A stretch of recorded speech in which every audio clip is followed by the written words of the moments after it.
Strangers, believe me when I say, loving me is loving danger. Your heart is bound to break. I walk alone in the night, neath the pale moon. Loving's for the fools. Baby, beware of my bite. I'm alone, I'm alone, I'm a lone wolf. I'm a lone wolf. I'm a lone wolf. I'm a lone wolf. I'm a lone wolf. I'm a lone wolf. I'm a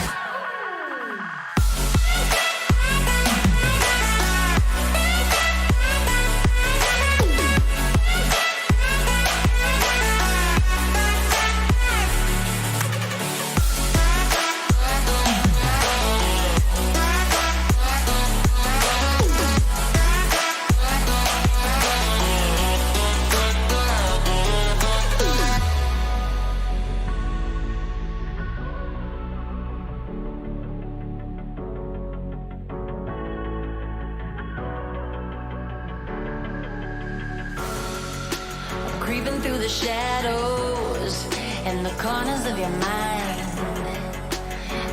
with the wind blows. I run but I don't hide.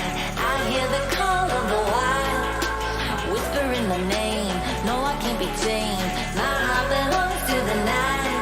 I'm alone, I'm alone, I'm a lone wolf. I'm a lone wolf. I'm a lone wolf. I'm a lone wolf. I'm a lone wolf. I'm a lone wolf. I'm a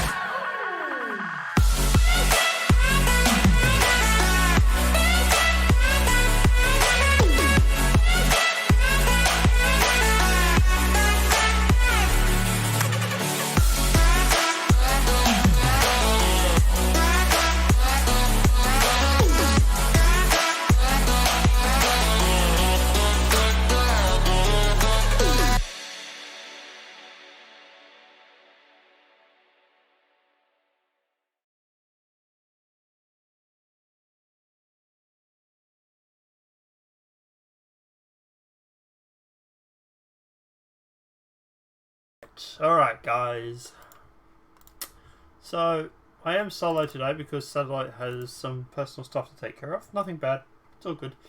So I don't expect him to be here.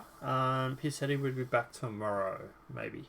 So he's just got some family stuff he's helping with. Apart from that, a little bit of news to cover today. Still half asleep, don't mind me. Alright. Okie dokie. Alright. Let's jump into it. Let's kick this off. I have tried to synchronize with the chat thing again. Streamlabs, you're a pain in the ass, but regardless.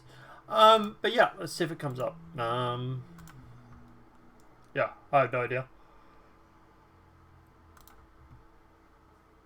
Anyway, let's kick it off. Let's kick it off with a bang. So, Sports Illustrated features first burkini? Oh my god, really? This is a thing? A Somali-American supermodel has become the first Muslim model to appear in Sports Illustrated wearing a burkini. Alamina, I'm getting that name wrong, is featured in its annual swimsuit issue in the swimwear which covers the entire body except for the face, hands and feet. Because, you know, we got to repress women's sexuality now, apparently. Young girls who want to wear a hijab, shouldn't it be who want to wear? I thought it was not compulsory in your religion. Isn't that the idea? Should have women they look up to in any of the industry, she told the BBC. Hamill Adin, I'm getting that name wrong, grew up in Kenya refugee camp, moved to the US age 7, and began wearing a hijab shortly after, because her parents made her, most likely. We're now seeing politicians, businesswomen, TV reporters, and other successful hijab women in visible roles. And this is the message that we need to be sending, she said. The response has been incredible, and I'm so honoured that Sports Illustrated has taken the step to showcase the beauty, the modesty dressed women possess. The beauty that modesty dressed women possess. Okay, whatever. Look like you got a whole bunch of floaties around you, but anyway. Sports Illustrated, which is founded by Tanya Banks and Beyonce, is on its front page, is an American magazine with predominantly male leadership, and there was mixed reaction to the news. One Twitter user commented, "If you're going to wear hijab to cover your skin, whether you think your religious calls for it or you want modesty, it's completely counterintuitive to strike a sexy pose in a magazine known for objectifying women," which he has a point. We'll get to that in a sec. Another comment read, I would get it if it was a swimsuit catalogue for women to buy, but the magazine specially made for men, it beats the whole purpose of the hijab. Sorry, I would get it if it was a swimsuit catalogue where women, so for women to buy, but the magazine specifically made for men, it beats the whole purpose of the hijab. Sorry. On Instagram, the cover generates more positive comments. Amazed every day by the exclusive effort of this issue. This year is new level. Another comment simply read, breaking boundaries, baby. In a BBC interview in 2017, the model described her hijab as her crown. Okay, I suppose, Jesus always thought that, the crown of thorns was a crown too, I suppose. And explained how designers were reacting to women's rights to choose. It's not your right to choose. Stop saying that shit, okay? You do not have a right to choose when it comes to hijab. It's simply a case of you wear it or you get the shit beaten out of you or whatever it may be. You think you have a right to choose to wear this? Okay, don't wear it for a day. Don't wear it for a week. See how many death threats you get. It's almost surprising we haven't seen a hijab wearing model. It should be normal. No, it shouldn't. It should be any different than any other model. The same year, she became the first hijab-wearing model to appear on the cover of the US major magazine. The editor-in-chief of Allure, Michelle Lee, told the BBC the magazine was intensely proud of Hamill and its July 2017 cover. America is and always has been a melting pot. Yeah, how's that melting pot working out? The picture of the American beauty is so diverse today, and Hamill is an incredible story. The burkini was originally designed by Ali Zizandi, a Muslim Australian. I suppose that's our gift to the world, isn't it? Miss Zizandi said the intention behind the garment was to allow Muslim women to participate in the Australian beach lifestyle. I apologise, everybody. I really, really do apologise that this came out of Australia. But anyway. The bikini remains controversial, particularly in France, where authorities in several French towns have purposely banned the garment, arguing it defies the law on secularism. Reaction to the bikini controversy in France, Bugatti said, "What is it they're trying to control? Why haven't they given them rights to go out and live a normal life?" She said. I think these people that have the opinion without actually listening to what women really want, and it is its choices. Because at the end of the day, it's not what women want. It's what women are being told to wear by males, which you supposedly are fighting against. Remember, smash the patriarchy. Look, at the end of the day, what's my view on all this? This is absolutely stupid. You can't have a religion which goes through and condones any sort of sexual objectification of women. You can't have a religion that will literally sit there and say, for example, women can't be wearing this or this or this because it's too sexy. And then have them literally striking a pose, a sexy pose I might admit, on a front of a national magazine which guys use to fap off. Like, let's face it, that's Sports Illustrated. Sports Illustrated is resort to the sticky pages of being generally a guy's fapping page. Guys have it under their bed when they're kids because they're not allowed pornos and they can make the argument, but I want to read the articles, Mum. Yeah, right, sure. No. Feminism punching itself in the face is exactly right there, 76. Yeah. It's like you literally have a religion that oppresses women's sexuality, and what are we going to do? We're going to try and corrupt it, and we're going to try and go through and make it so that it is exactly sexy, which is counterproductive to what the whole message of Islam is. I can imagine some of these responses they got, and I can imagine some of them coming from the Muslim community themselves are probably disgusted with this. So, yeah, I don't think it's just going to be the Western culture that's going to be furious with this. So, different reactions obviously for different reasons, but at the end of the day, yeah. I don't know. I think it's kind of ridiculous. I really, really do. I think it's... Yeah. But I don't know.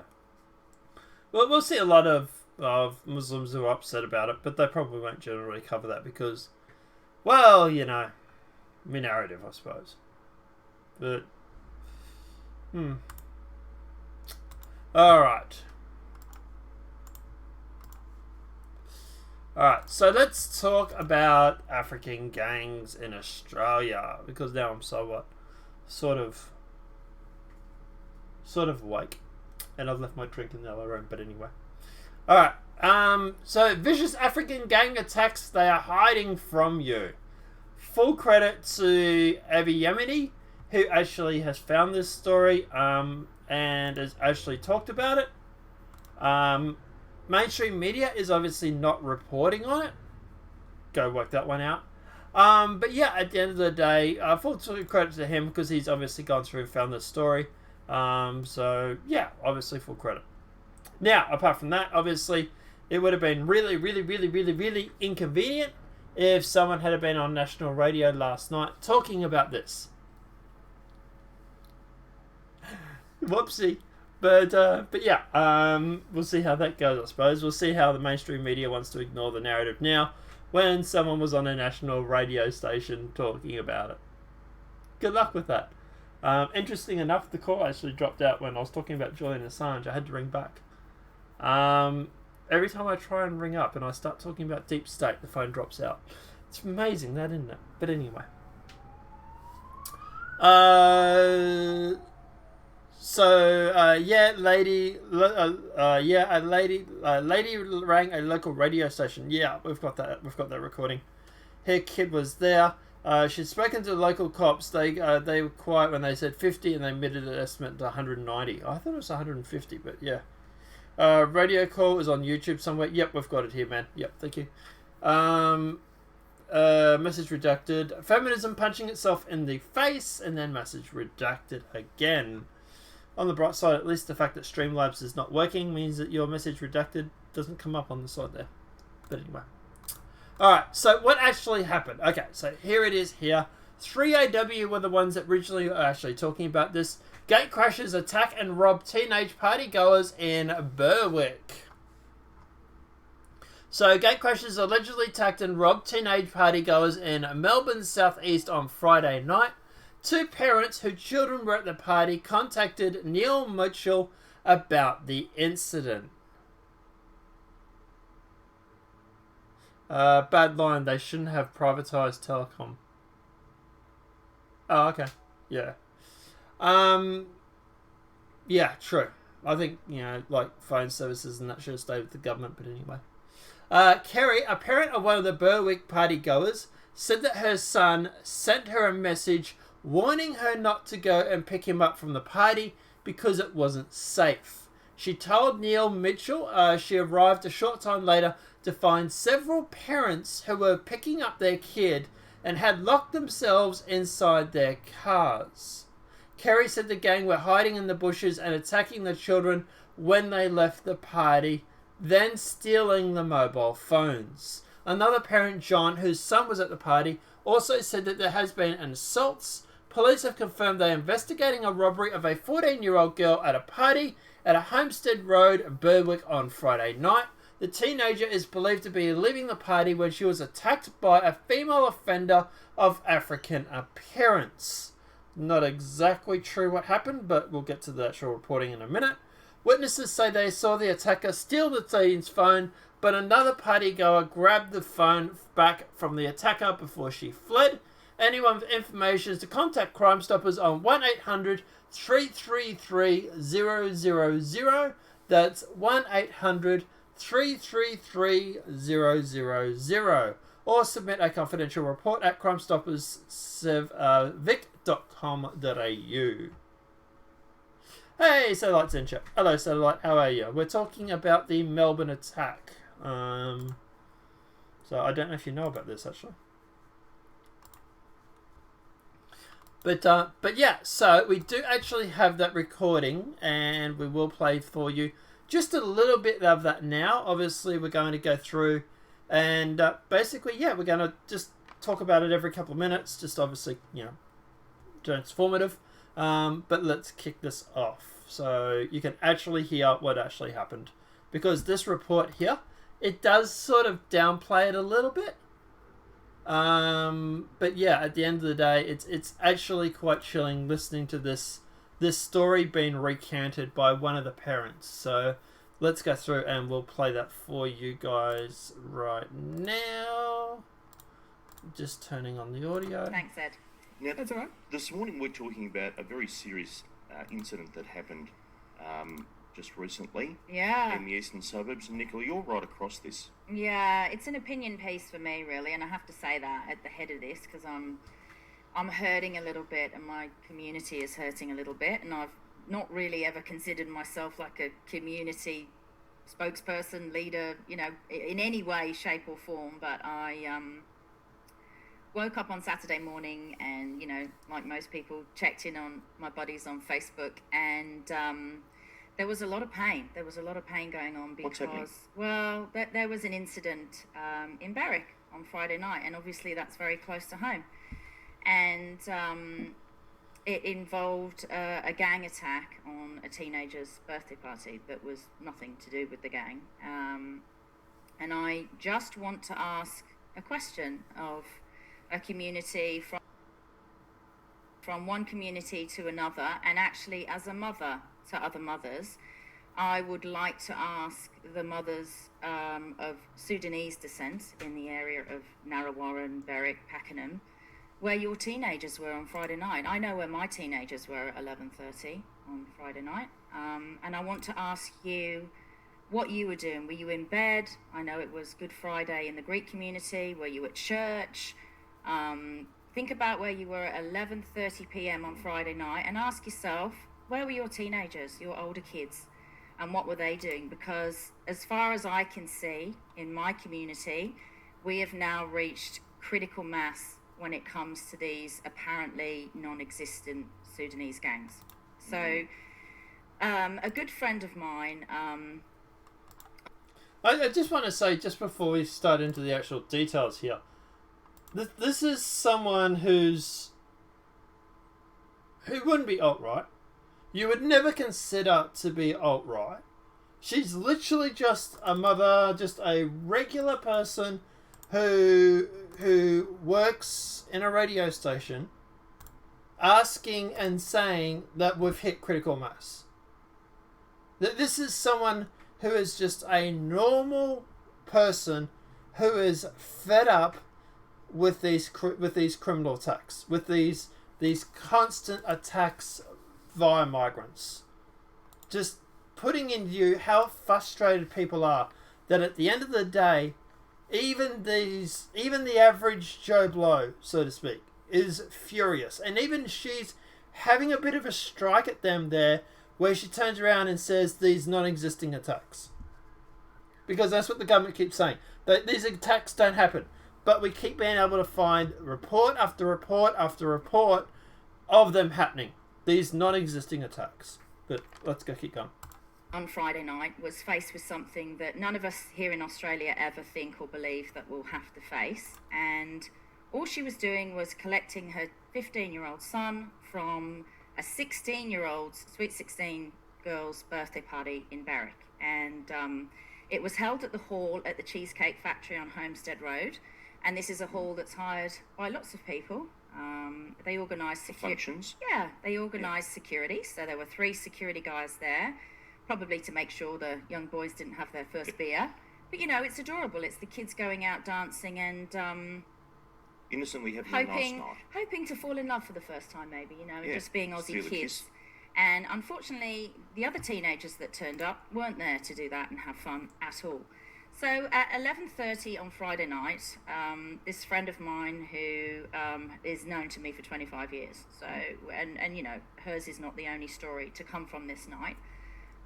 She pulled up outside this venue to collect her child and just had a really strange feeling of being watched, which is a really eerie feeling because she hadn't felt that before.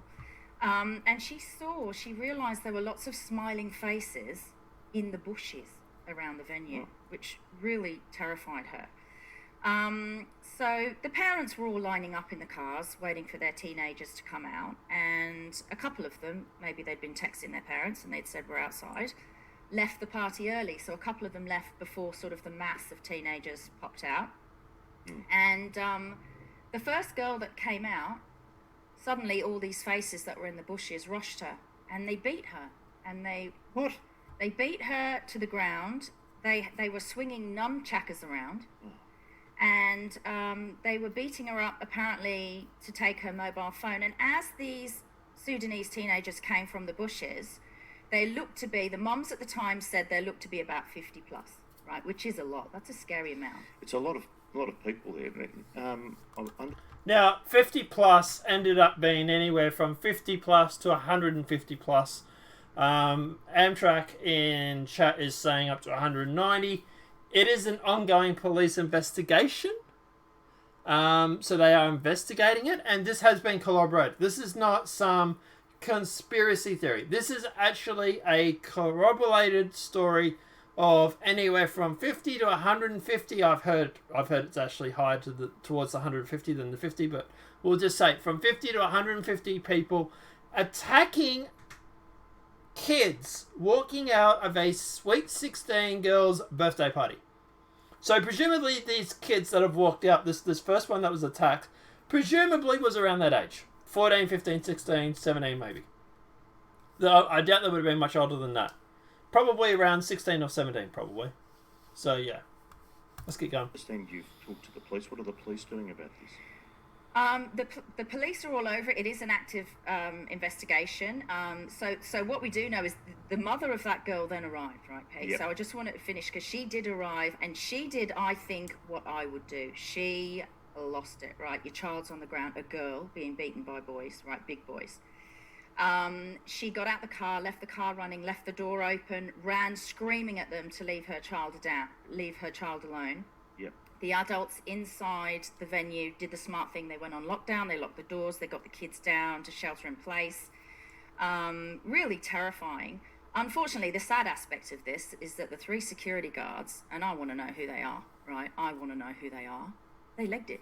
They left all the kids to fend for themselves, and they just disappeared, which I think is absolutely disgusting. Then, the most heartbreaking part of this story for me is my friend sitting in her car, terrified to get out, got a text from her son who said, "Mom, I'm scared.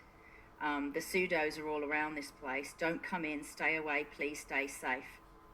What a shocking story. Yeah. So then this mother, she called the police. She did the right thing. The police were on their way. And I believe, the police then told me many units went, including the K9 unit, but they weren't there yet, right? Yeah. So then a boy comes out, a 19-year-old boy, and the mom described the scene. When the boy emerged, one of the moms described the scene. She said it was like something out of a movie, because these gangs then hunted down this young boy like he was prey, right? And they attacked him and were stomping on the side of his head so hard that this kid, he's on an AFL scholarship at a school there, this kid can't play for the foreseeable future. He's got really dramatically perforated eardrums. That's how hard they were stomping on him. So I spoke on, after very disturbing reading all these first-hand accounts on social media, and what was weird as well, and which is upsetting, is that the teenagers involved were so scared from this point, like it rattled their childhood, it rattled everything about who they are, that they then got angry with their mothers for posting on social media about this, and they begged their mothers to take the post down because they feared retaliation. I just want to say too, when she talks about the security guard, and this is something that Avi mentions actually, he said that 3 security guards were outnumbered anywhere from 50 to 1, sort of, 150 to 1, whatever it may have been. We don't know the exact amount, but there was a mass amounts of people that these security guards were outnumbered by. Obviously, they did lock down the Cheesecake Factory, and they did stop people from coming out. So I don't think they, quote, legged it per se. But in that situation, I don't know if the security guards are to fault or to blame, or if you can blame them for this. To be honest, 50 to 1 or 150 to 1, for example. And like she said, that these Somalis, they had nunchuckers and stuff. They were armed. You know, can you imagine me walking around the street with a set of nunchuckers? How far do you reckon I would get, Satellite, if you're still in chat? How far would you get walking around the street of nunchuckers in Victoria? And how long do you reckon before the cops pulled us over and said, "Oi, mate, what are you doing with those nunchuckers?" But, you know, just saying. So anyway, I was reading all this and the story was unfolding, and I decided to ring the Narrawarrah police, I believe, were the initial ones to respond. And the officer I spoke to was audibly rattled by this. He was upset. Like, he was very upset that an incident like this had happened in Berwick, and I felt for him on the phone. And initially he said to me, "Look, this is an active investigation. I can't tell you too much about it." And I said, "Look, there must be some facts. You know, one of the mums told me there were 50 plus." Yep. And he went very quiet. And he said there were 190. Goodness. Yeah. That is scary. Can I ask you, Nicola, is there a history of a similar sized gang or I same don't think people? so, not in our area. And what's very upsetting is apparently when the canines arrived, the dogs, you know, I'm a dog lady, mad dog lady, they all legged it. You know, they don't like dogs. That's great. But there were 0 arrests, which is heartbreaking. 0. Yeah, and even Nothing. when it comes to writing this in to their records, the police have to write unknown offenders, and I find that offensive. Why? Because it's politically correct, isn't it, Pete? That's why. Oh, this is a terrible problem. Now, another thing that happened, and then we'll go to our local MP that I spoke to, and we're going to hear from him. But another upsetting thing that I heard is the parents of the girl who was obviously beaten up, phone stolen. What a terrible experience for her, right? She had to sit there while the police interview the victim, the daughter, and had to ask this teenage girl if she'd been raped. And I mean, you know, your childhood's walking out the door. That's what's happening, right? Your childhood's walking out the door. Yeah. Everything you hold dear is walking out the door, right? So the No, it wouldn't have been. Well, no, yeah. What I was saying, Antrak, was the fact that they would have been outnumbered. I don't know if they could have done anything, is my argument. Even 20 to 1, for example, they still would have been outnumbered. But yeah, it would have been better chances. But all I'm saying is, yeah, look, I don't know. I don't know if I agree with Avi when he says that. But at the end of the day, I get what he is saying is as to these security guards. Look, these guys are only paid minimum wage, and they've probably seen this going down and thought, "Holy shit, it's just better to lock this building down." Maybe, I don't know. I don't think they ran away. I think they locked the kids in the. But this is the thing, right? In Australia, in a Western country, we're having to lock ourselves or barricade ourselves in a cheesecake factory because of African gang violence. Just that blows my mind. The fact that we would actually have to go through and actually barricade ourselves in our own countries because of violence from immigrants that we brought in, and the left argument is, "You're racist." But you know, least the guards could have done is slap his baton around and bust some heads. Yeah, that's true. Look, I don't know if they were armed, if they were armed security guards or whatever.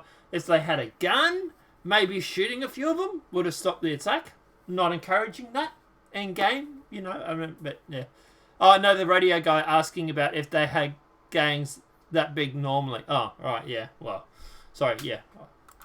First thing I thought of then on Saturday was, I need to speak to this fantastic local MP that we have, Jason Wood. He's the MP for Latrobe. I've spoken to him before. He actually presented my 11-year-old daughter with an award. I spoke to him at length at the school, and he's a wonderful guy. So here's a little clip of what Jason Wood MP had to say to me generally about gang issues in Melbourne. So just continuing on from that, Jason, what else do you think we can do about these gang issues that we have in Melbourne? Well, one of the I suppose, discoveries I've found when you go overseas and you look at what law enforcement is doing over there, and in particular if I'm in America, in LA, where they have some of the worst gangs in the world, that you have the FBI teaming up with the LAPD together to take on violent youth gangs. And people would say, why would they do that? And No worries, have a great day, buddy. We'll see you tomorrow, maybe. Thanks for coming in, man. there's a number of reasons why these violent youth gangs, we saw with the Apex gangs and other gangs, the higher they go up, they become a greater target of organised crime groups who we were hearing in Melbourne paying them money to commit home invasions. And we even had Melbourne cars arriving in Dubai with Melbourne or Victorian registration plates driving around there.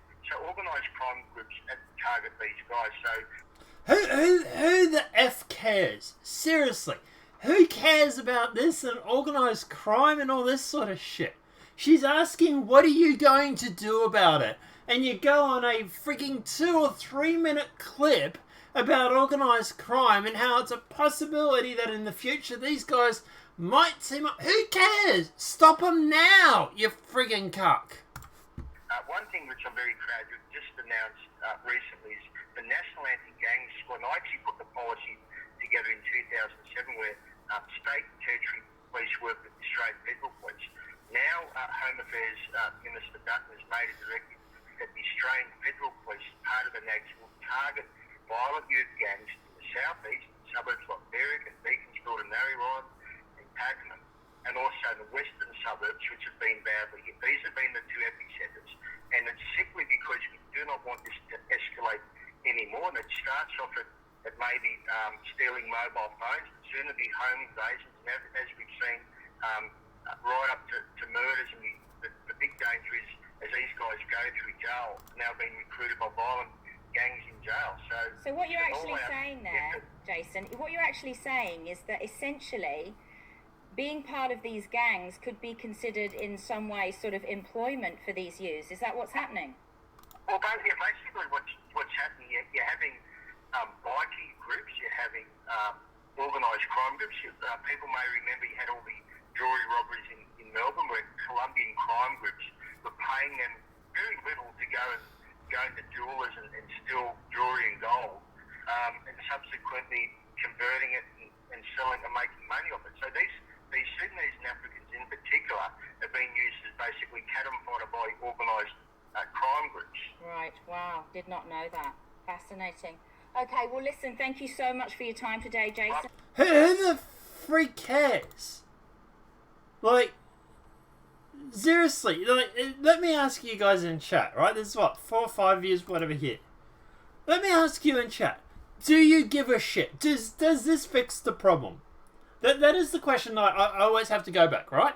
Does this fix the problem? Is what he's saying now going to solve the problem? The resounding answer I get is no. What are you going to do about these African gangs? Well, you know, there's a possibility in the future they might be able to go through, blah, blah, blah, blah, blah, blah, blah, blah, blah. Pete and Dutton's going to book, blah, blah, blah, blah, blah. Okay. Where's the condemnation of these African gang violence that we're constantly having? Where is the police department coming out saying, you know, maybe we downplayed it a few months ago when we, quote, said that Australia has no African gang problems. Just saying. You know, they seemingly can amass anywhere from 50 to 150 people to attack a cheesecake factory party. But, you know, no problem with African gangs. I really appreciate it.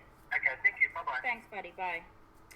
Yeah, so I've spoken to actually Jason Wood MP about lots of issues, and he's really wants to be tough on crime. And That was enlightening to me. Yeah, me too. I was shocked, Pete. And in the west and the east, Epicenters, these gangs are getting control, and it's frightening. And I just want to point out as well, when I say to the mothers in this community, Oh no, the African gangs are going to be taking... Oh my god, really? Don't pay attention to the bigger people. The picture, people. Don't worry about why we might be having these problems with African gangs. Let's just worry about them taking over.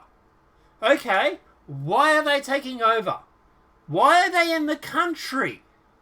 Because we have a politician party, the Liberals, mind you, who are supposed to be conservative, who are seemingly letting them in. Why are they letting them in? What is the big picture regarding this whole situation? Why are we letting in African gang violence? Why are we letting in people from a culture that is vastly vastly different than what we're actually talking about? Why are we letting in so many people? How can we get...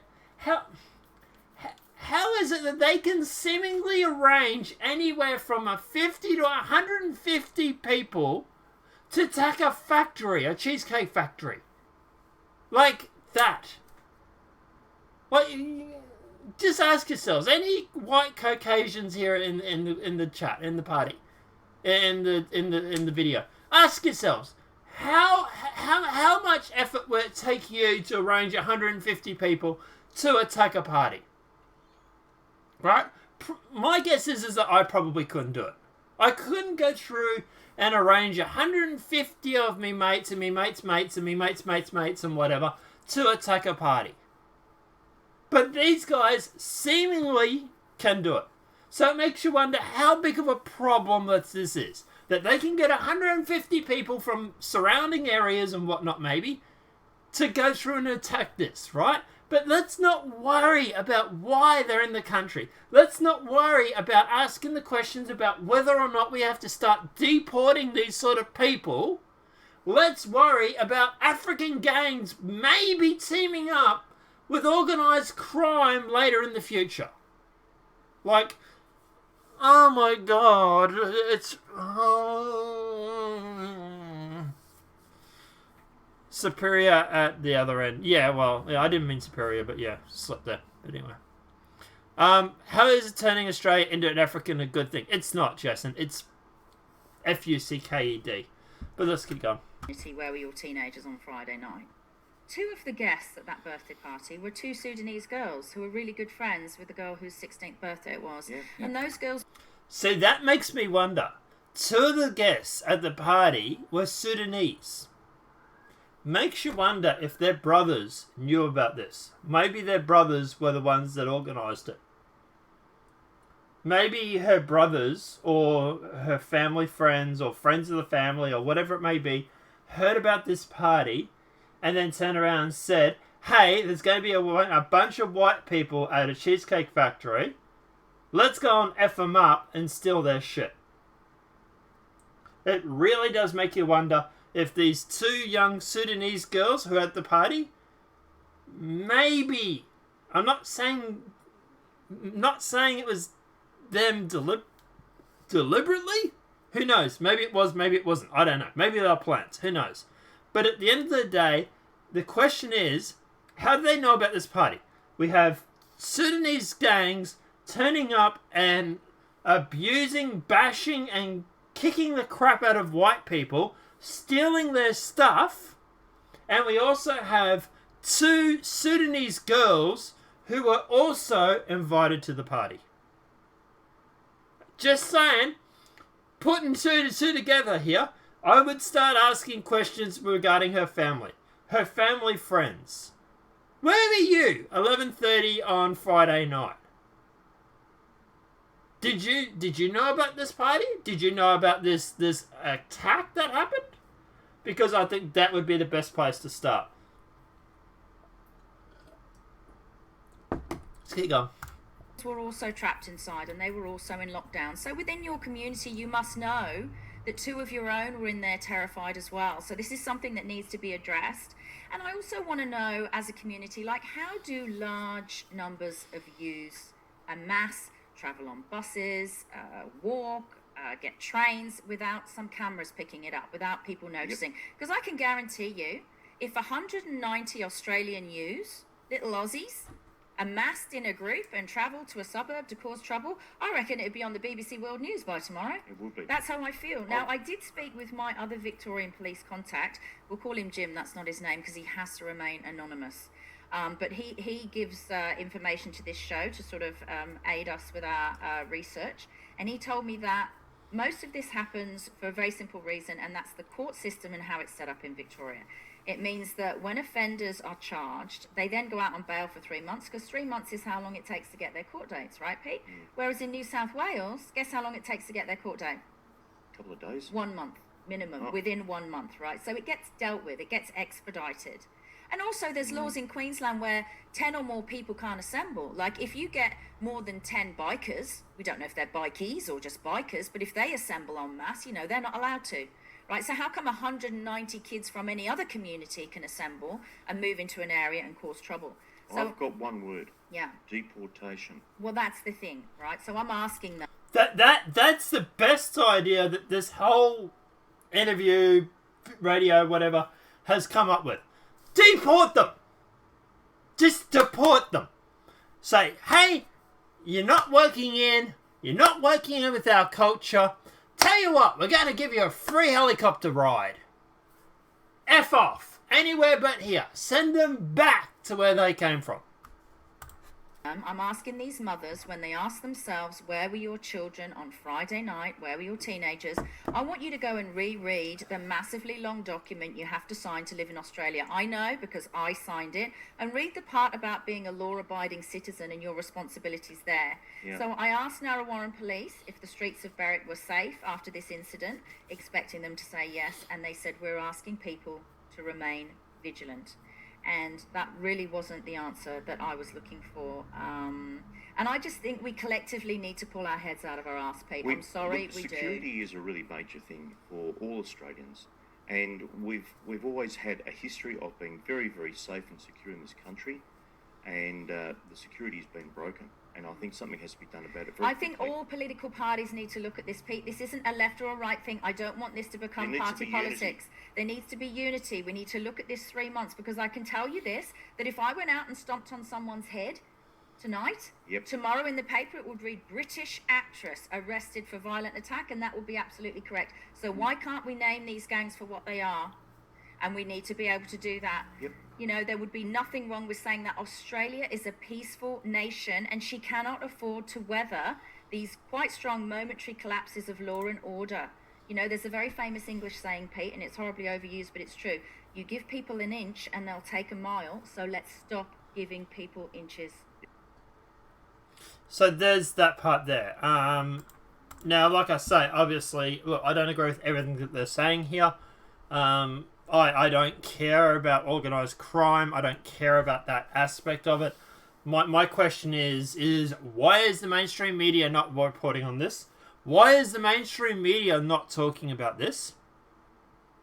Why is it that Ethe Yemeni and me, and obviously Luke Boner, who was on Triple M last night and all that, why are we the only ones talking about this?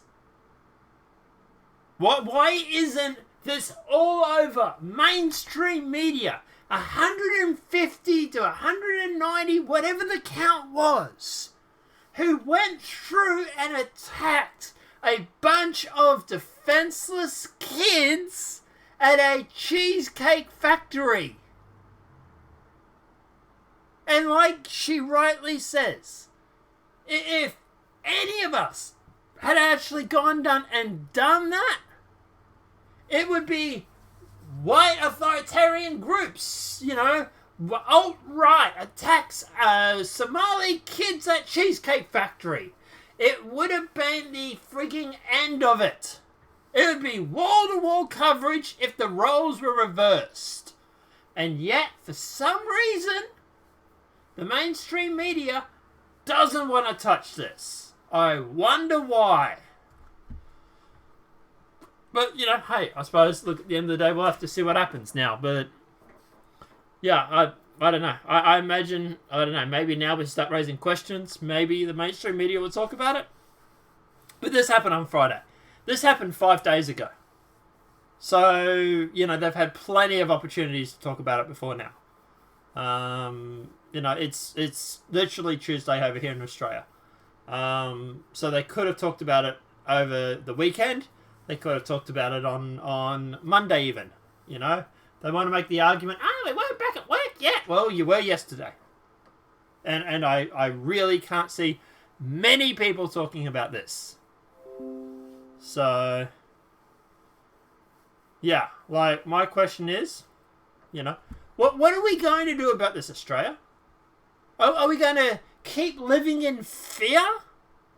Or do we get off our asses and we do something about it? I don't want to make this party politics. You're right, because both parties suck. Both parties are crap. You have a choice between cancer and HIV. And I tell you what, neither of those parties are going to get my vote in this upcoming election. And the biggest thing that I have, the biggest problem I have with this, right?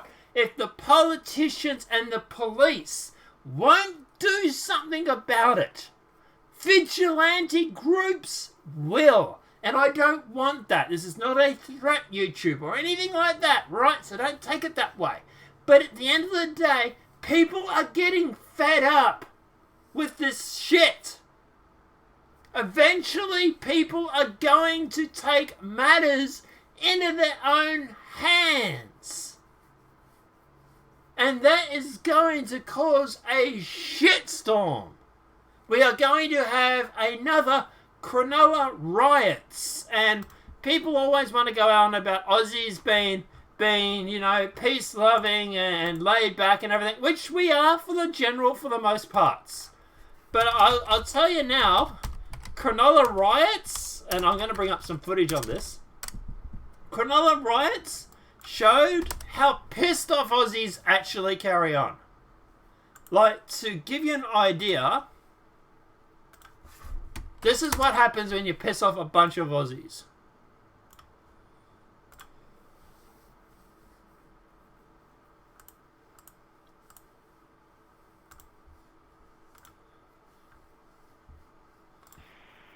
These Middle Eastern people must be treated with a big stick. It's not just a few Middle Eastern bastards at the weekend, it's thousands. Cronulla's a very long beach and it's been taken over by this scum. It's not a few causing trouble, it's all of them. John has a good answer. He says it seems the police and the council are impotent here. All rhetoric, no action. My suggestion is to invite one of the biker gangs to be present in numbers at Cronulla railway station when these Lebanese thugs arrive. It'll be worth the price of admission to watch these cowards scurry back onto the train for the return trip to their lairs. Australians old and new shouldn't have to put up with this scum. What kind of... Now, at the end of the day, going back to 2005, I think this was for the Cronulla riots. 2005, yeah. We were having problems with the Lebanese gangs. And the Aussies decided to take a situation into their own hands for about 3 days. And subsequently haven't had much of a problem since, mind you. But let's keep going. Grubs. Well, I tell you what kind of grubs this lot were. This lot were Middle Eastern grubs. There we go. Behaviour, having their mobile. Dogs. What?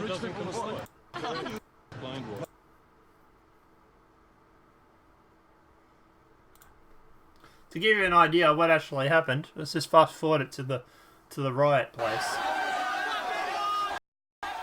5,000 people turned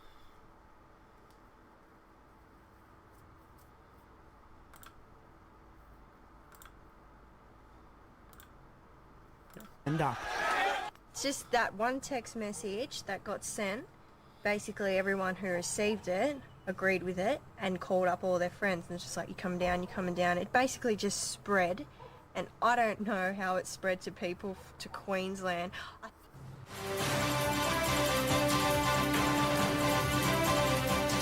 Good evening. It started out as a show of numbers by locals wanting to protect Cronulla. But by mid-afternoon, it had turned into scenes not seen before in Sydney. Angry mobs, fuelled by alcohol, turning on individuals because of their ethnic background.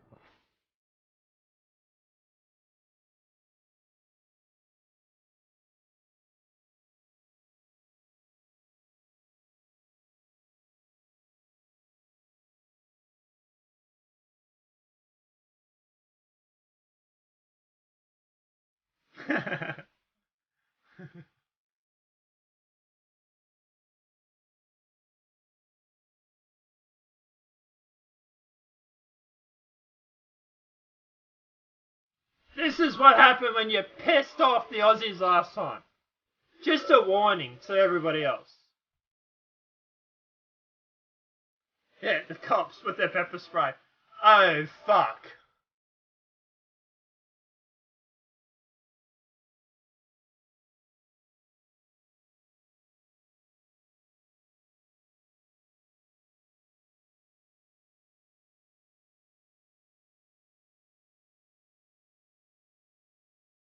Yeah, we're going to talk about that in a sec, Amy. Hey, Eric, how are you, buddy?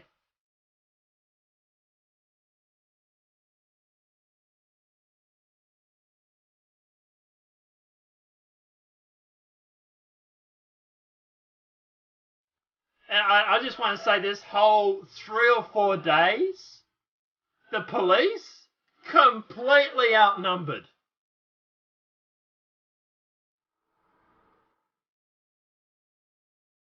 And this all started because of Lebanese gangs. This is what the Aussies' response was last time.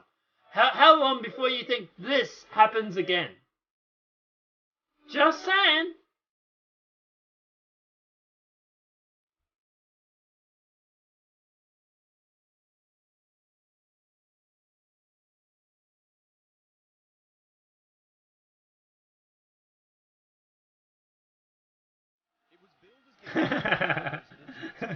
Yeah, good question. I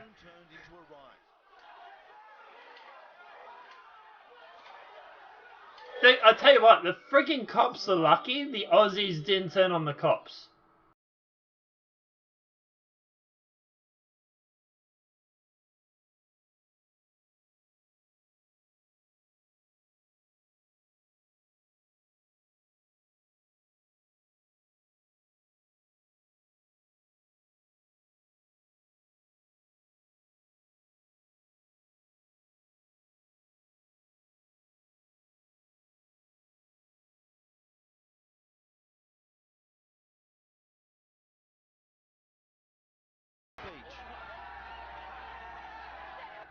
Young women caught up in the violence, along with an ambulance.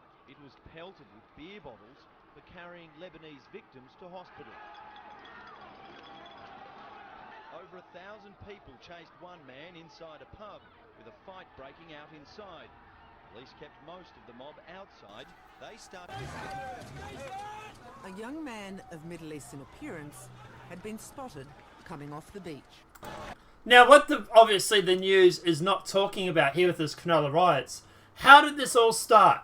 This all started because Lebanese groups went down the Cronulla beach, found a white Aussie lifeguard, and decided to beat the crap out of him. That's what this all started. But no, all the Aussies were a bunch of bad people because we ended up fighting back. Oh no, not again. This is what's going to happen again. I don't want it to happen, but I tell you what, when it does, and it will happen, I'm going to be blurring faces of the Aussies. Just saying. Yeah, and we got down there and everyone was just chanting stuff, you know, yelling out things. And because people were fed up with this shit. The cameras just caught this vision of the young man being knocked to the ground outside Northy's pub. One of the onlookers got a better view. Darkish looking fella, he come running across from the park and just everyone was just running towards him. These guys been Northies to drag him out and then they just started, one bloke come overboard. The glass barricade there and they just got in there and the cops picked him up about it.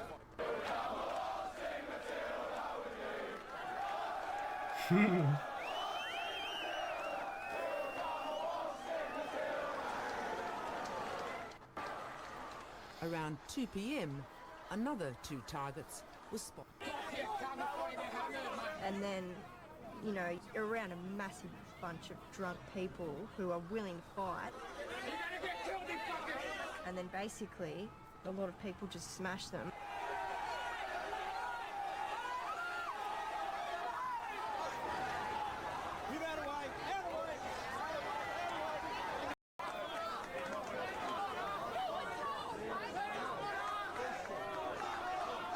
But yeah, this is what happened last time, so... But I thought it would probably get the reaction. But hey, let's see if we can do something different this time, maybe. Probably not. But anyway, we should probably jump on to another story. Alright, But yeah, that's what happened last time. A whole bunch of Aussies felt pissed off. I suppose. Let's see if it's any different. I don't know. I really, really doubt it. But to be honest, yeah. The cops were powerless at the time. They really couldn't do anything to stop it. Hopefully the patriotic Americans will get the same fire under them before the Democrats take things too far. I think you guys are better off over in America than you guys think you are. I think countries like Australia, Europe and all that, I think we're a lot worse off. We're a lot further down the rabbit hole than you guys. You guys are lucky in the fact that you got Trump. Abusing families and touching up girls on the beach. Sounds familiar. Yes, it does indeed, doesn't it, Amtrak? Really does sound familiar. Wonder what the outcome was last time. Oh, wait, there's a bunch of Lebanese who were too scared to leave their own house. So, yeah. And look, obviously, the problem with this mob rule, for example, is the fact that at the end of the day, you know, obviously innocent people get wrapped up in it. These guys back here that you see, they're talking to the Lebanese, like these guys here. You know, these guys seem like they're guys who are just out walking around, who got caught up in this situation. So, you know, look, obviously at the end of the day, you know, sometimes innocent people get hurt and get caught up in this shit. So, yeah. I saw a Swiss mob swoosh the cops against a truck and smash them when the PTBs were declaring to take more migrants. Let me tell you, when they breached the door, the commissioners ran. Yeah. And no one had any weapons, of course. Yeah, no, of course, no. And that's the only thing that stopped these Cronulla riots, was the fact that the cops had batons and stuff and the local Aussies didn't.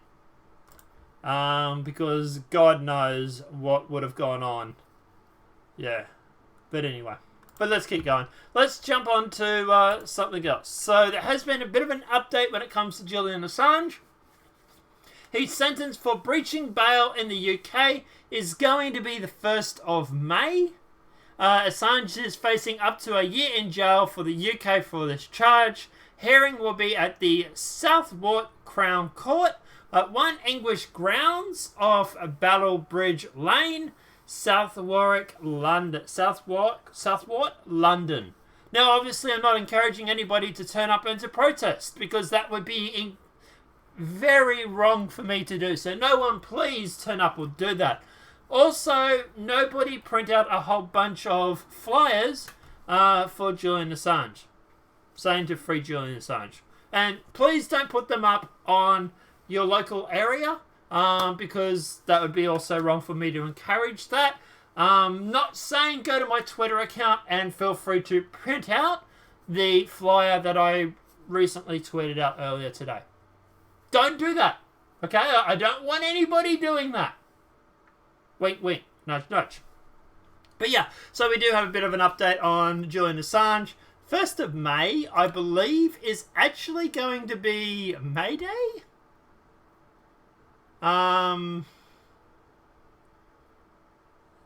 May Day in Australia, maybe? I'd have to check. But at the end of the day, yeah, we'll see what happens, I suppose. Mark Hamill has got himself into a bit of trouble lately. You know, social justice warriors have lost their shit once again over Mark Hamill going through and, well, we just lost the internet connection for a second and lost everybody that was watching. Isn't that amazing when that happens? But yeah, they went through and had a bit of a flip out, lost their shit over Mark Hamill, who went through, tweeted out the Star Wars, what should have been Star Wars, and said missed opportunities. And apparently, yeah, you know, this image comes from the alt-right portion of the fan base, right? Looks bad, sir. No, I did not know if that's true. No, it's not true, Mark. Not even close. Please don't listen to the hateful people like Zach who are trying to slander me and shame you. So I presume Stephen is the guy that made this artwork. All that love that has come your way has come from true fans in the Fandom Menace.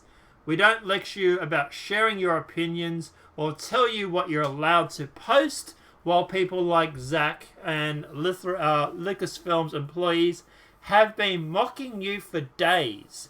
Don't give in to their hate. So, yeah. But, yeah, people kind of lost their shit over him posting this. There it is, Shane Wayne art. Yeah. Look, at the end of the day, it's kind of funny, actually. Mark Hamill is a bit of a... He's known for stirring the melting pot, so to speak. Who basically goes through and he's had a bit to say. And people don't like it when he has a bit to say. But, yeah. But anyway. 100,000 illegals running loose since January right now. Not good. Oof. Yeah. Note the Aussies did what they wanted, but generally obeyed cops when they... Yeah, they did. Yeah. Hence, no lynching as well as they walk those two out. True. True. Swedish cartoonist has jail term extended after he committed hate crime, quotes, for saying Muslim migrants have not integrated. Because apparently saying that Muslim migrants are not integrating into society now is a bad thing. No matter how true it may be. But anyway. Swedish artist's jail term was extended after he committed the hate crime of saying that Muslim migrants do not integrate and the rape culture is a massive problem in Middle Eastern cultures. Well, you know, he might have a point on that one, didn't he? The street artist and provocateur Dan Park was originally jailed for 3 months after he tweeted that rape culture is fundamental and okay among Middle Eastern and Northern American people. It's funny because I keep having the stream reset and I keep losing everybody that's tuning in. It's funny how that happens, isn't it? Park was also imprisoned for race hatred because he referred to Muslim migrants as Balata? Getting that wrong. According to Wakoni, Barada means a person living in Northern Europe country who is typically of Middle Eastern or North African descent, a wannabe gangster or immigrant who is not well integrated. Does he not have a point? Just saying. Trump lies about abortions take on alarming incendiary turn, apparently according to mainstream media. We will talk about this in a sec, so obviously we'll provide the other side of the argument, but here we go. Their claim is that Donald Trump held his latest campaign rally in Green Bay on Saturday night, and he has done several recent occasions. The president focused attention on abortion rights. And in this case, the Republican described a very specific scenario. Which is weird, because apparently, according to mainstream media, this scenario wouldn't happen. So, Trump is describing a very specific scenario that mightn't necessarily happen, but it's not going to happen because it's not a scenario that's going to happen. The mental gymnastics is really kind of impressive. At the moment, I'm literally imagining a monkey jumping around in someone's brain, doing all sorts of gymnastic turns, just trying to get the rhythm of this all correct. It's absolutely insane. It really is. The specific scenario is the baby is born. The mother meets with the doctor, they take care of the baby, they wrap the baby beautifully, and then the doctor and mother determine whether or not they want to execute the baby. This sounds like infanticide. It really, really does. You are executing the baby. Just putting that out there. The audience on cue expressed their disapproval of such conditions. No, it wasn't on cue. Trust me. Trump was trying to get through his speech and they interrupted him for it. But anyway. booed loudly as the president had told them a gruesome truth. As if the president had told them a gruesome truth. Sorry. It is gruesome. You're literally deciding to execute a baby because of the mother doesn't want it anymore, whatever it may be.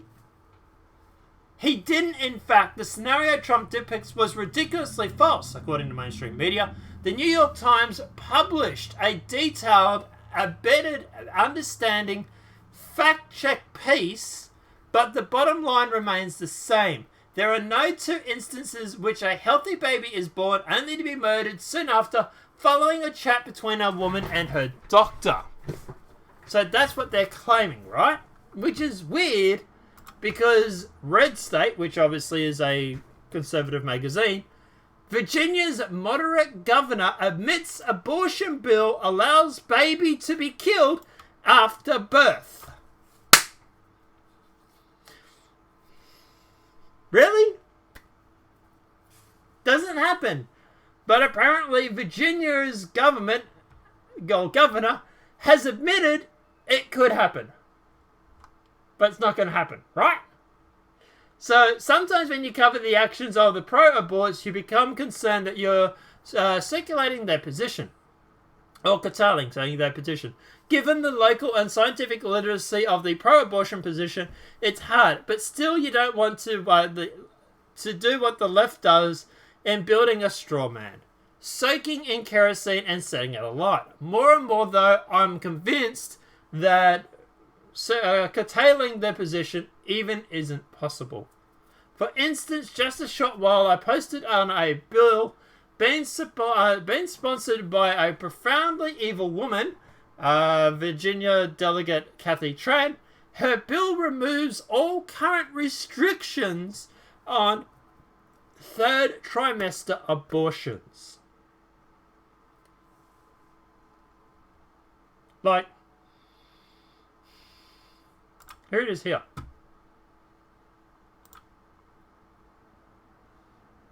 If it plays. This bill would remove the following statutes: trap or targeted regulations of abortion providers, removing language classifying facilities that perform 5 or more first trimester abortions per month as hospitals. It would repeal Virginia's informed consent mandatory ultrasound and 24-hour delay. It would repeal the requirement that second trimester abortions be performed in a hospital licensed by the State Department of Health. It would repeal the requirement for 2 additional physicians in cases of third trimester abortions. Delegate Tran. Yes, sir. How late in a pregnancy would your bill apply if a physician was simply willing to certify that the continuation of the pregnancy would impair the mental health of the woman? How late are we talking about? Well, so the way the suggestion that we've made in the bill is to say it's in the third trimester and at the, with the certification of the physician. So how late in the third trimester would you be able to do that? It's very unfortunate that our physicians, witnesses were not. Just answer the question. Why are you not answering the question? Maybe because you know where this is going. Just saying. Able to attend today to speak specifically. No, I'm talking about your bill. How late in the third trimester could a physician indicate it would impair the mental health of the woman or physical health? Okay. Okay. I'm talking about the mental health. So through the third trimester. The third trimester goes all the way up to 40 weeks. Okay, but to the end of the third trimester. Yep. I don't think we have a limit in the bill. So.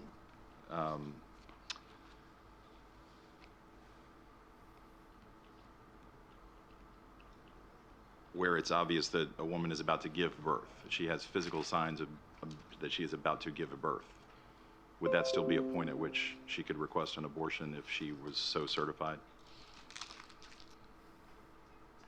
She's dilating. Mr. Chairman, that would be a decision that the doctor, the physician, and the woman would make. I understand that. I'm asking if your bill allows that. My bill would allow that, yes. I certainly could have said a week from her due date, and that would have been the same answer, correct? That it's allowed in the bill, yes. Yes. And in addition to what you just represented, you do acknowledge that you substantially changed the standard by removing a couple of words here, correct? From 2 to 1. Substantially and irremediably. I'm sorry, line 80. 80. Line 80. I'm sorry. Can you just tell me? I think I'm in the right part that you're looking at as well. Line 80. Line 80. You are changing the standard under which the judgment call is made. I'm aware. For a. So yeah, this is more. She's making the argument up until including the trimester here. But I have also heard other people talking about saying that, for example, even after the baby has survived an abortion, they still don't want to give it medical care. They still want to deny it medical care. There was a bill that was supposedly going to be passed that would allow people to force doctors to give the baby medical treatment if it survived the abortion. If it was outside the mother as a functioning person, they were going to be forced to give it medical attention. And even that, the Democrats wouldn't even sign on. An abortion at any point in the third trimester. You're changing the standard. I'm changing the standard, yes. Okay, all right. What type of mental health conditions would you anticipate would be utilized? Yeah, it really does, doesn't it, Amy? She's like, oh shit. A child that is otherwise viable. It makes me wonder too. I don't think it was actually her idea, this. Hart Bill, yeah, that's it, Hart Bill. To me, this seems like it's something that someone else has put up with. I want to know, who's this woman here in the background? This woman here in the background that is behind her, the big lady with the glasses. Who is that? Is that from someone from Planned Parenthood? That's what I want to know. Who is that behind her? Because that seems like someone who might be pushing this. I don't think this is actually her idea. I think that she's just been told to push this bill. It's worthy of an abortion. You know, I mean, again, I'm not a physician, so I can't make those calls as to when a physician would determine that a woman's mental health would where they would be able to certify an abortion at that point. But the that's right. It does too. Have to have any specialized training in mental health to make that determination under your bill, right? Under this bill, no. Okay. All right. Thank you, Delegate Tran. What are some of the conditions that a woman could be experiencing in a third trimester, late-term pregnancy? Yeah. For which abortion and not delivery would be the optimal result to protect either her life or health or that of the child, if that's even an interest. But what would be is there any commonly accepted medical decision to terminate the pregnancy in the late term rather than deliver the child if the mother's health or life is actually in danger? You know, Mr. Chairman, I am aware that there are certain medical conditions where that might be an option. Yeah, her body language is speaking more. The way she's looking down on her, like now, for example, she's like, answer the question. Be warned, I'm watching you. This is what I'm getting from her body language. It's like, yep, now do as you're told, sort of reaction from this girl. The mother, and I would actually turn over to Galena from NARAL to see if she has those specific medical examples. Okay. Thank you. So, Sorry, I'm really short. That's okay. I don't have a lot of specific examples because I'm not a physician.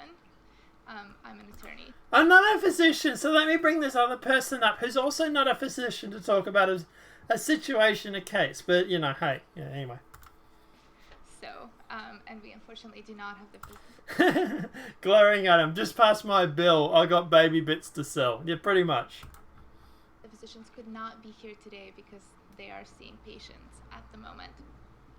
I know that there are certain central nervous system anomalies that cannot be determined until later stages in the pregnancy.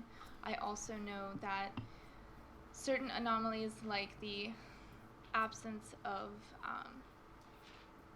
certain organs. Okay, and, so you're talking about the child. Now, let me just leave that out of the equation then. Sure. In terms of the health or life of the mother, what conditions are there that can't be resolved by delivering the child rather than undergoing an abortion? Again, I am not a physician. What I can point to a case that happened in Ireland. That's the first one that comes to my mind. That I'm happy to find for you and send you the article about. I can definitely send you that article, and if you'll give me some time, I can ask our physicians to provide you with a list of maladies that can lead to a woman having to have an abortion at the late stage of pregnancy. I do. But they're sort of skirting around the question, isn't it? The question that he's asking is, what situations would it be acceptable for a woman to have a third trimester abortion? It seems from this statement, or from this document, from this bill they're trying to pass, it seems like there is no circumstances where that isn't an option. It's all good to turn around and say, look, the woman might have a ruptured blah, blah, blah, blah, blah. She needs an abortion. Fine. Obviously. Yes. Great. Well, not great, but you know what I mean. Obviously, if the woman's life is at risk, or the baby's life is at risk, or whatever, fine. Completely understand. But that's not the case here, is it? You are turning around, removing all the circumstances where a woman has to be in those situations to wherever she feels like she might have a mental health conflict. So, say for example, I'm a girl, or I'm a woman, just, because we can do this now. So, snap, now I believe I'm a woman, right? So now, apparently I'm a woman now. And I go in and I'm pregnant, and I'm third trimester. My husband's just walked out on me. I'm going to raise this baby on my own. And I turn around and I say to a doctor, for example, I don't want this baby because it might impact my mental health. Blah, blah, blah, blah, blah. Meanwhile, what I secretly mean is I don't want this baby because I'm all of a sudden going to be raising it alone and I'm not going to be able to go out drinking with the girls anymore. The handbrake situation, right? Would this bill allow you to terminate? The answer is yes. And that's where I have a problem. It's now a case of whatever situation you could possibly come up with, the answer's going to be yes, you can abort. You don't want the baby because it's a handbrake? Well, just claim it's mental health. Check. Yeah, you're going to go and have an abortion. Whether it's true or not. And that's my problem with it. Obviously, we're not going to keep watching this because this is just one making me want to punch my new monitor. But, like I say, when they turn around and say, Trump lies about an abortion taking an alarming and incendiary turn. Donald Trump, whose latest campaign rally in Green Bay on Saturday night, is done on several recent occasions. The president focused attention on bill rights. In this case, the Republicans described a very specific scenario. The baby is born, then the mother meets with the doctor to take care of the baby. Now, this isn't even what they're actually talking about here. This is about before that. They actually went through here and talked about this situation. So we'll probably talk about this and then we'll jump on to the next thing. But this only goes for 2 minutes, so this one's not too long. No exception. There was a very contentious committee hearing yesterday when Fairfax County Delegate Kathy Tran made her case for lifting restrictions on third trimester abortions as well as other restrictions now in place. And she was pressed by a Republican delegate about whether her bill would permit an abortion even as a woman is essentially dilating, ready to give birth. And she answered that it would permit an abortion at that stage of labor. Do you support her measure and explain her answer? Yeah, and I wasn't there, Julie, and I certainly can't speak for Delegate Tran, but I would tell you, first thing I would say, this is why decisions such as this should be made by providers, Spot the cock! physicians, and the mothers and fathers that are involved. There are, when we talk about third trimester abortions, these are done with the consent of obviously the mother, with the consent of the physicians, more than one physician, by the way. And it's done in cases where there may be severe deformities, there may be a fetus that's non-viable. So in this particular example, if a mother is in labor, I can tell you exactly what would happen. The infant would be delivered. The infant would be kept comfortable. The infant would be resuscitated if that's what the mother and the family desired. And then a discussion would ensue between the physicians and the mother. So I think this was really blown out of proportion. But again, we want the mother and the family, the infant would be delivered. The infant would be kept comfortable. The infant would be resuscitated if that's what the mother and the family desired. And then a discussion would ensue between the physicians and the mother. So in labor, I can tell you exactly what would happen. The infant would be delivered. The infant would be delivered. The infant would be delivered. The infant would be kept comfortable.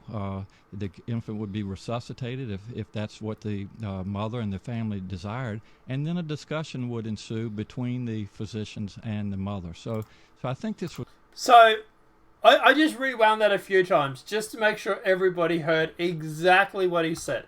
So when Trump said the baby is born, the mother meets with the doctor, they take care of the baby, they wrap the beautiful baby, and then the doctor and the mother determine whether or not they will execute the baby. Just replaying it again. The infant would be delivered. The infant would be kept comfortable.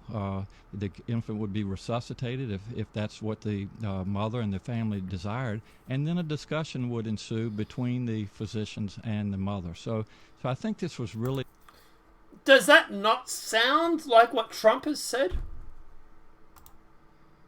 Just saying. To me, that sounds alarmingly like what Trump is claiming. And I do find it really weird that the Democratic Party is trying to run away from this topic. Like, yeah, holy shit, this might go bad for the election. You think? Maybe people aren't a big fan of infanticide. Just putting that out there. But, you know. Let me see how that thinks. But anyway. Euro Million winner Jane Parker, who is hot, by the way. Oof. Jokes. It's been almost a year with no sex. It seems the efforts of Euro Million winners Jane Parker to find herself a suitable suitor have been proven fruitless, as she now admits she's gone almost a year without sex. This girl has not had sex in a year almost. Like, holy shit. Speaking of babies and sex and stuff like that, the 23-year-old posted a meme on Twitter that read, "Day 362 without sex. I went outside to run in flip-flops just to remember how it sounds." She had captioned the picture, "Howling at this is actually me."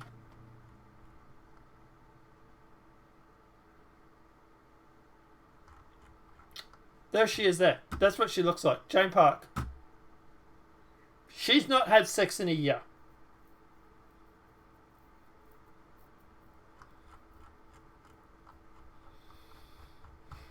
But anyway.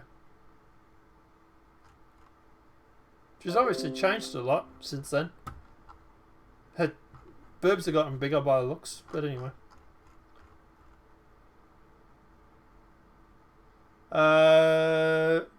If they did not want, why the hell are they resuscitating unless they want the parts? That's a very good question, Amtrak. Why are they resuscitating the baby? Of course, you get more per baby if it's, functioning adult, I suppose. Or functioning kid. But anyway. But yeah, at the end of the day, Jane Park, yeah.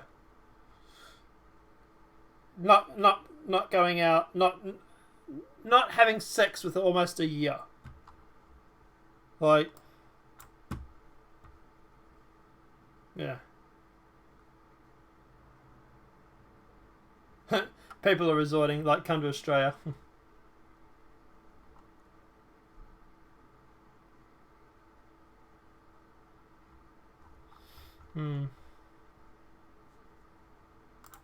But yeah, There you go.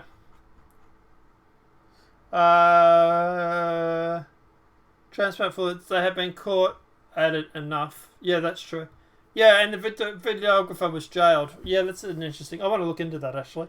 How the hell are baby parts profitable anyway?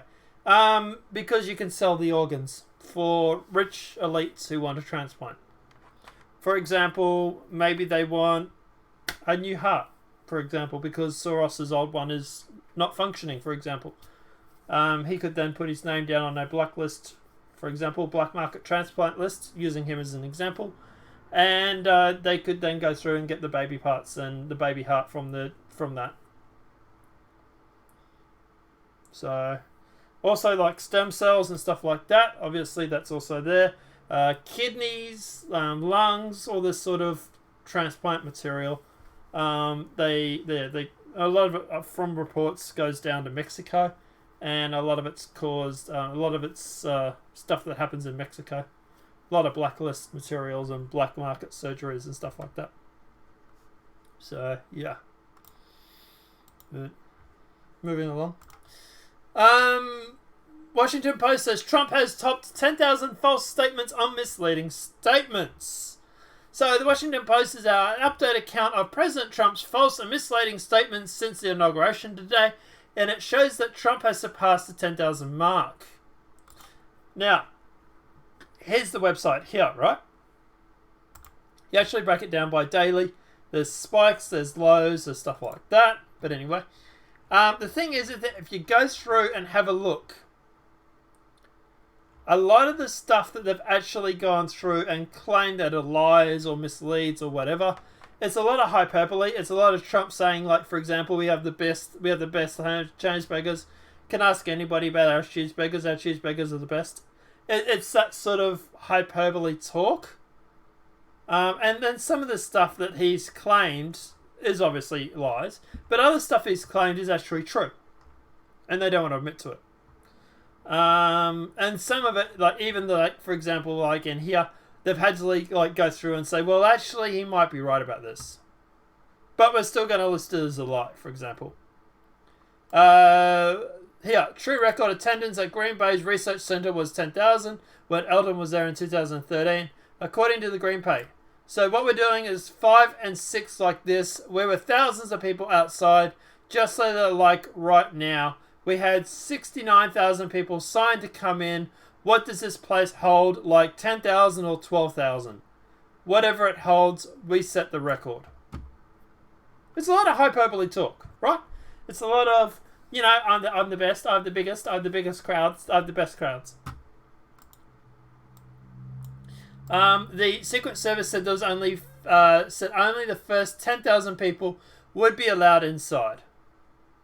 The official capacity has 9,877, but apparently Elton John had 10,414. So what does this place hold, like $10,000 or $12,000? 10 or 12,000 people, right? Which is right. He's right in that. It does hold 10 or 12,000, right? There it is there. Only holds the first 10,000. Official capacity 9,800, right? Now, their argument is Trump says, we set the record, right? He said that. And apparently in this, according to the research center, Elton John had 10,400. So, according to a research center, there were 400 more people who turned up for Elton John than turned up for Trump. And that's because the Secret Service stopped him after 10,000, mind you, of course. Like, it's like, really? Yeah. This is what you're classing as a lie? Like, this is your argument? If it was one of us, yeah. Like, you know, like, presuming that this Green Bay's research center is accurate, and presuming they don't have an agenda, what? 400 more people turned up to Elton John. That's the argument. Like, Jesus Christ. Like, so we didn't set the record. Trump set the second biggest record then. Like, at the end of the day, I doubt Elton John had 10,400 in there, because I doubt they would have gone over the official capacity, and I don't think Trump would have gone over the official capacity either. So to be honest, I think the 9,877 is probably close to the mark, actually. He exaggerates. Oh, well. Exactly. It's exactly it. It's Trump exaggerating by going on about, I've got the best crowds. I've got the biggest crowds. I've set the records. No one actually believes him when he says that. It's hyperbole. It's a throwaway statement. Like... But anyway. But yeah, I went through and it was just a few of these things that were just completely stupid. Like, yeah. Speaking of stem cells, there's going to be a better way to research them without resorting to the abortive procedures. And look, at the end of the day, Eric, they could also get the stem cells from the fetus, like, after, like, so many weeks. They don't have to go all the way up to being born to get stem cells. So, Kerry fulfilled most of his campaign promises more than anyone else. That's what I care about too. He's turning around saying, I'm going to do this, this, and this, and actually getting shit done. That's what bothers me more than anything. I don't care if he goes on about building the best wall. But, So that's obviously just repeating the same thing. Hotel goes viral after sharing married couples only room sharing policy. So here you can see guidelines for couples booking a hotel room. Only married couples are allowed to share this hotel or this room hotel. Front desk may require proof of marriage like IDs, wedding rings, etc. before being allowed to book. And as in much as we would like to maximize business gains, we are compelled by our Christian beliefs that value to adhere to this rule. Thank you very much. Right? So it's basically them going through and saying this is a honeymoon shared like hotel. This is a honeymoon sort of suite. We want people that are actually going to be a married couple to go through and to book this room. And of course, people lost their shit. Right? So the rule has been in place since the hotel opened 6 years ago, mind you. Reports the CBN. Guests who booked the room undergo a screening process. It's not really a screening process per se, is it? So that couples have short time intentions are not emitted. Yeah, meaning they don't want a bunch of hookers going into their hotel room and booking the honeymoon suite and devaluing the place, devaluing the building. Now, look, at the end of the day, whether you like this or not, whether you believe this or not, it is ironic that at the end of the day, the left wing who will sit there and preach about how YouTube is allowed to block, demonetize, censor people who have a different point of view. But when it comes to a hotel room, for example, having some rules, and who are apparently going through and restricting access based on their beliefs, holy shit! Ah! YouTube's allowed to do it. They're a private business. They can do whatever they want. Hotel, holy shit! Everybody get the pitchforks! Is literally how this is right now. One rule for one rule for me, one rule for thee. Now, like I say, to be honest, I would say that YouTube has more of an obligation to actually go through and to allow people on the platform because they're a monopoly. How many hotels are in this area? How many other hotels are in this place? I'm guessing probably a lot. So there's an abundance, right? There's ample market supply. Just saying. But, you know, obviously this is not the only time that obviously India's gone on.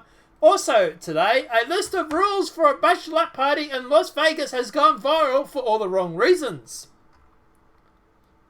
So basically what happened was a bachelorette went through and she had some rules for her bachelorette party. The rules were this.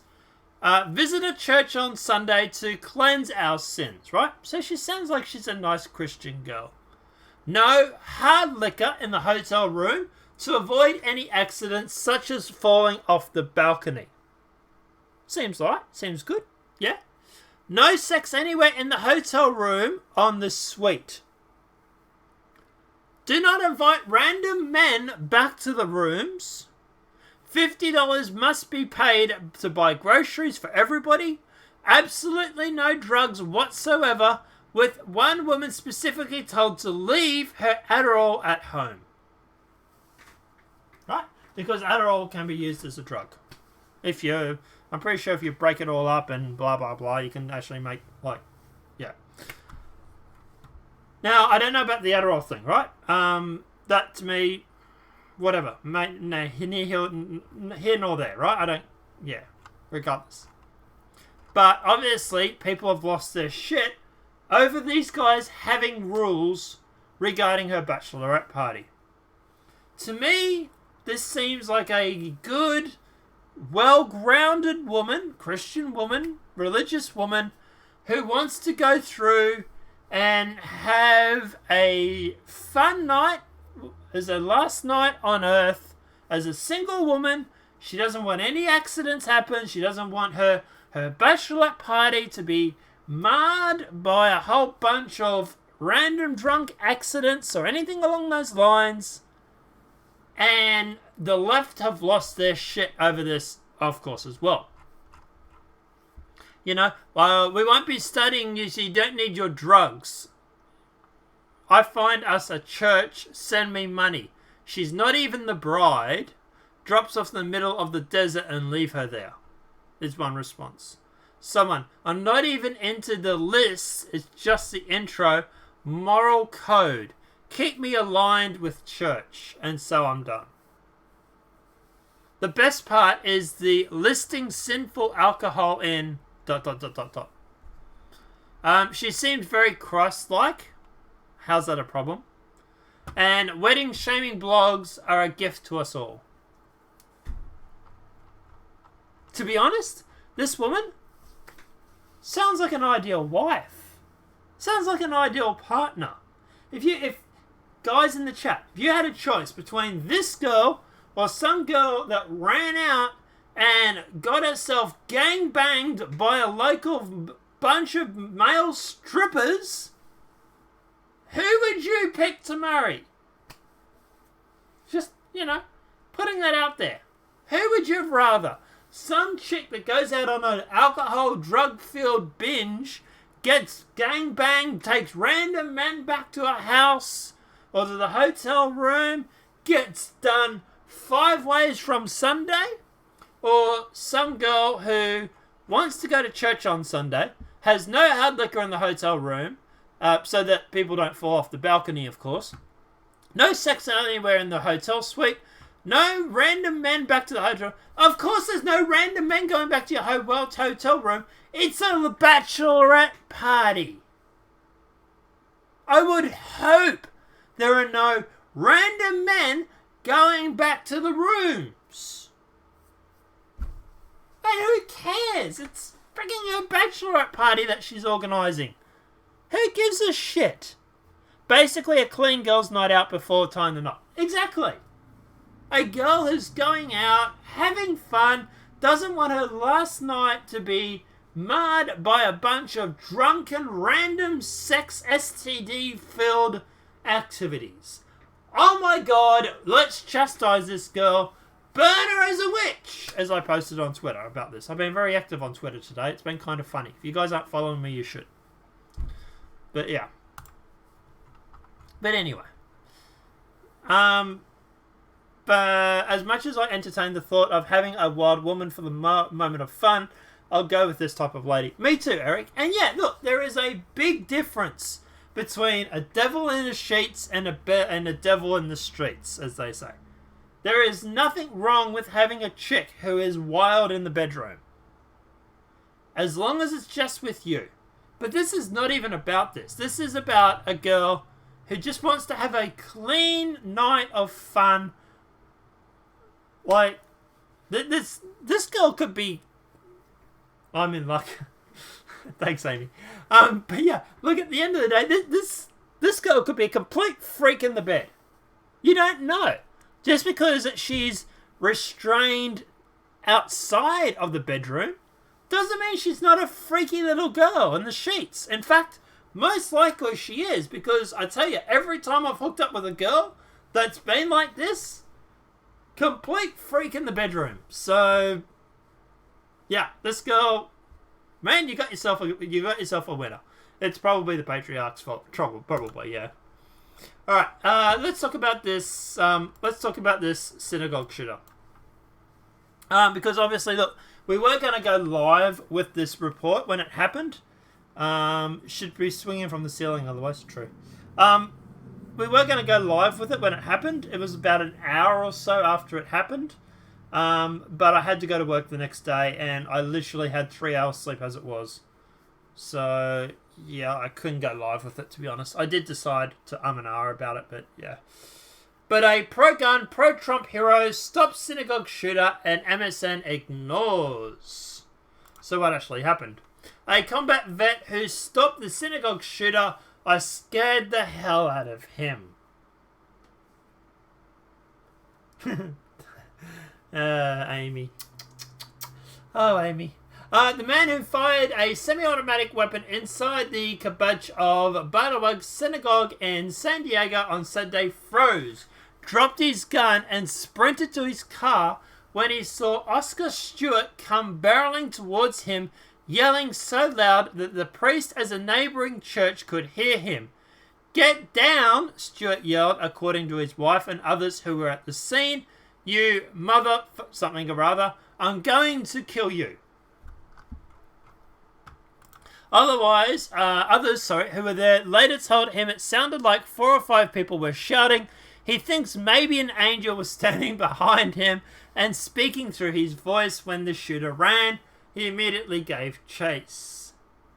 Stewart, 51, told the Daily Caller on Sunday he doesn't remember any conscious thought from that moment. He heard the gunshots until it was all over. He just reacted on instinct from stopped the shooter and prevented him from leaving so he couldn't hurt more people somewhere else. The Iraqi combat vet said in his military training kicked in. He does deserve a medal, actually. I would definitely support that, Eric. Definitely. I knew he had to be within 5 feet of this guy so his rifle can get me, Stewart said. So I immediately ran towards him and yelled as loud as I could. He was scared and I scared the hell out of him. Stewart served in the Navy in explosive ordnance disposal from 1990 to 94 and then enlisted in the Army in 2001 because of the September 11 terrorist attacks. Looking back, it was a kind of crazy idea to do, but it didn't. It was deployed to Iraq in 2003 and left the military in 2004. As a staff sergeant, he now works in construction. The gunman opened fire and he was sent back at the synagogue, but by the time he got to the lobby, the shooter had killed 1 woman, blown the finger off a rabbi and injured 2 others. I heard gunshots, Stewart said, and everybody got up and started trying to get out the back door. So for whatever reason, I didn't do that. I ran the other way. I ran towards the gunshots. When I came around the corner into the lobby area, I saw the individual with the gun. He fired 2 rounds and I yelled at him. I must have yelled very loudly because he looked at me and he must have a really mean look on my face or something because he immediately dropped his weapon and turned and ran. I gave chase. So, Stewart said he chased him all the way to the car and began pounding on it. The shooter had managed to lock himself in. When Stewart saw him reach for a rifle, he punched the side of the car as hard as he could, intending to figure out a way to drag him out of the car. That's what a Border Patrol agent who attends the synagogue came running out to the park. to the parking lot, yelling for a student to get down because he had a gun. It takes a good guy with a gun to stop a bad guy, he told the caller. Which is funny, because that's what I actually said in Twitter. So on Twitter, I actually wrote...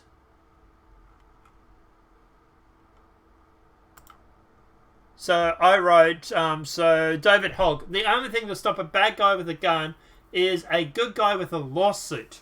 I wrote, this has to be one of the dumbest tweets in the past 10 years. Even if this court case was successful, what would it achieve? Imagine if they had removed the firearm from Chute, there would be nobody to stop this terrorist attack. I actually don't know if he had a gun, actually. Did he or not? But anyway. I actually said yesterday, CNN, rabbi wounded in California synagogue shooting on victim was killed trying to protect him. She personified the ultimate kind of kindness and generosity. My response, you mean a good guy with a gun stopped a bad guy, with a little thinking emoji. Someone who wrote, what a stupid response. It's funny because that's literally what the guy said in regards to this. There it is there. And there he's right. It takes a good guy with a gun to stop a bad guy with a gun. So the agent fired several rounds into the lower part of the vehicle, intending to disable it, but the shooter managed to drive away. The two of them then grabbed a phone from someone to call the police and his license plate.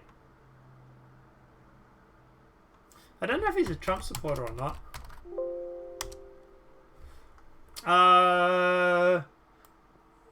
He doesn't blame President Trump and expressed hope that people don't try and blame anyone else for the man's actions.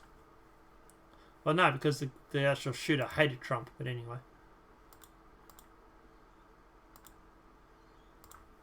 So yeah, I would say give him a medal. I really would. I think he needs one. I think he's a hero. And I think the border agent is also a hero as well. They both should get it.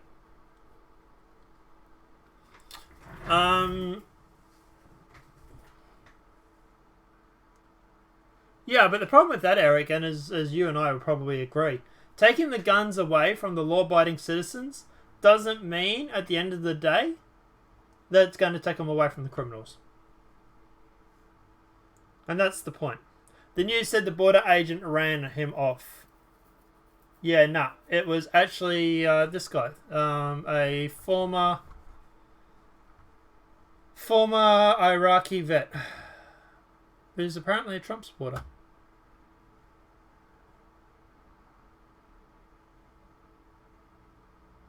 Too late, they're blaming the alt-right. Which, to be honest, look, the alt-right does obviously have a place to blame on this. I read the guy's manifesto, whether you believe it or not. He does say that he's alt-right. He hates conservatives, he hates Trumps and stuff like that. They're shutting speech down again. Yeah, well, that's true. And this is my argument to the alt-right. They're a bunch of useful idiots right now. Because every time one of these idiots goes and does this, they clamp down on freedom of speech. They clamp down on gun control.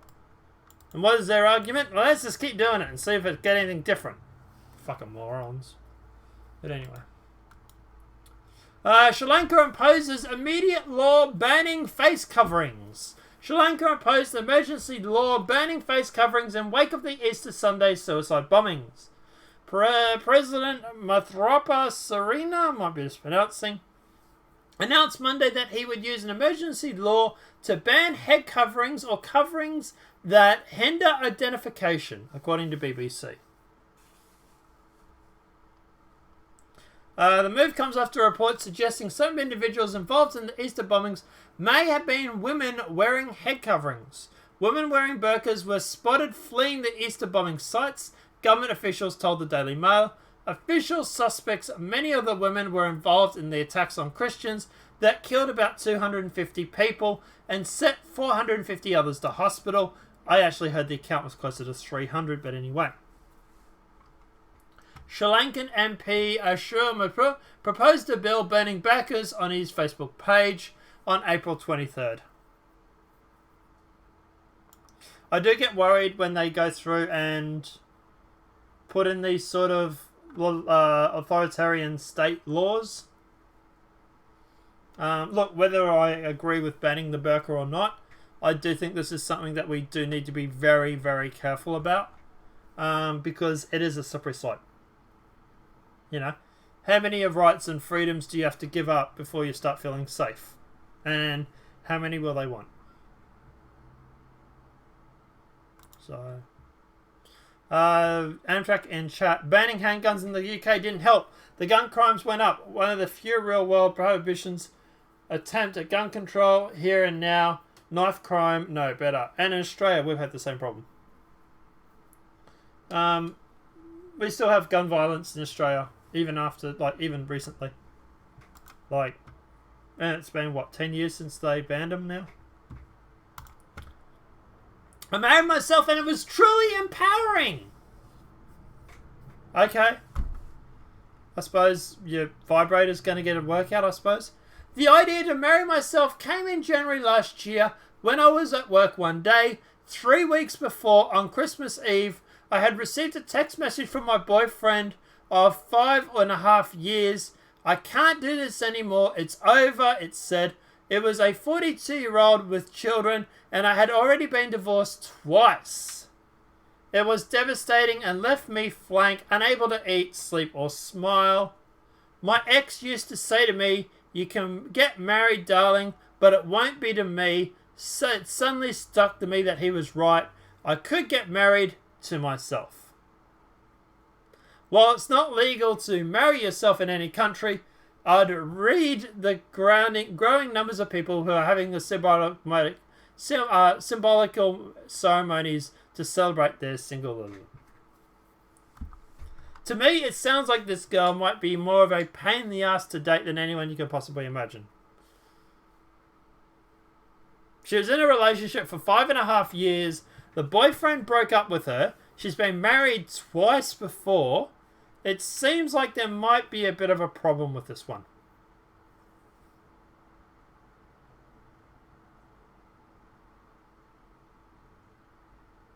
Yeah, don't go and harass anybody, Eric, please. But it was...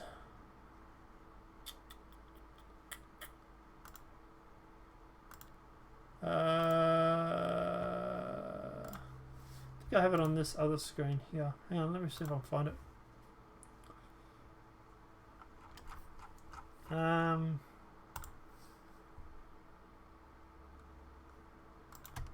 Yeah, so it was on this one. But like I say, please don't go and harass anybody. I've got to say that legally, of course.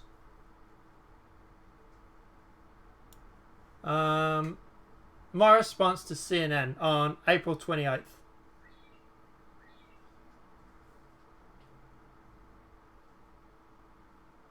Yeah. Just Me is her name.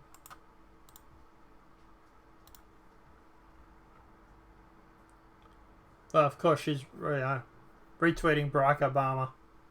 Big fucking surprise.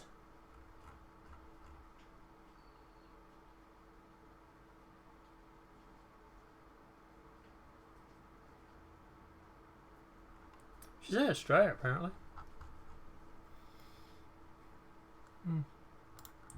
Anyway. 15 serial killers, rapists, kidnappers, child molesters eligible to vote under Bernie Sanders' plans. So it's probably going to be like the last 3 articles. So this week, Socialist Senator Bernie Sanders endorsed a plan that would allow felons to serve time behind bars and the right to vote from their prison cells. Now, obviously, they've gone through and listed 15 people. Dylan Roof, the Charleston mass murderer. Apparently, he'll be able to vote. Boston Marathon bomber. Obviously, he'll be able to vote. Child molester of the Olympic athletes. He could be vote. Because, obviously, he would have to... He has a right to say, apparently. With... Yeah. Charlottesville Karatucker Fields Jr. He could have a right to vote. That'd be interesting, wouldn't it? Murderous ex-girlfriend Jodi Arias. she could have a vote. Elizabeth Smart's kidnapper, because, you know, I imagine he'd have a lot to say about kidnapping laws, of course. The Grey Indian Strangler, obviously, you know, maybe we could get him to have a vote on women's rights, you know. So, yeah.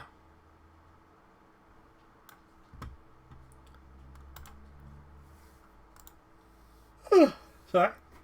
Chicago's top prosecutor Kim Foxx subpoenaed in Josie Smollett case, which caused me to tweet out TikTok earlier today.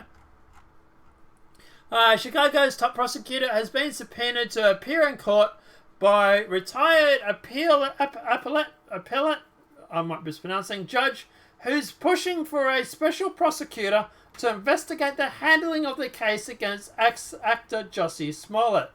The Chicago Sun-Times reporter that Sheila O'Brien has also been subpoenaed by the Cook County Sheriff's State's Department, Kim Foxx's top deputy, and requested that Smollett appear at a hearing on her request. Foxx was harshly criticised when her office announced it was dropping charges against Smollett that caused the black gay actor of staging a racist and anti-gay attack on himself in downtown Chicago. So like I say, TikTok.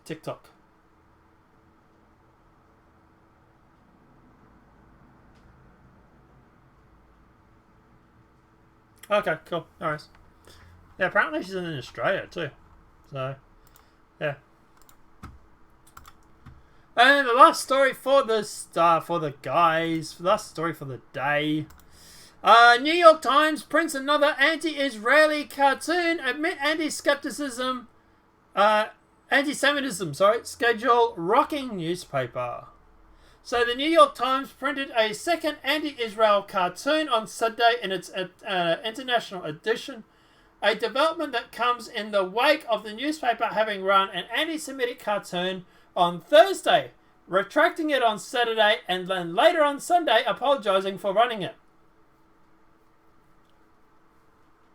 Like, holy shit. Didn't learn the first time, did they? The second cartoon depicts Israeli Prime Minister Benjamin Netanyahu wearing a robe and holding up what looks like a tablet with the Star of David on it. It depicts Netanyahu as a blind and holding a selfie stick, taking a photo of himself. Times spokeswoman Danielle Rohan did not immediately respond to Breitbart News' request for comment on Monday morning in response to this revelation. But the second cartoon was roundly criticised by the pro-Israeli community. The Anti-Defamation League, or ADL, ripped the Time for printing it.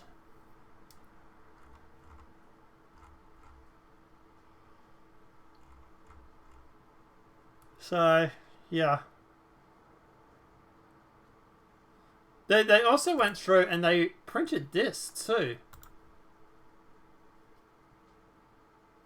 So this is the first one they went through and posted.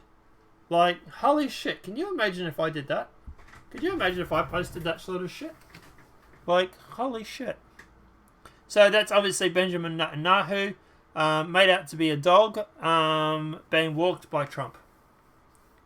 So, it's funny because the alt-right think it's the other way around, but anyway.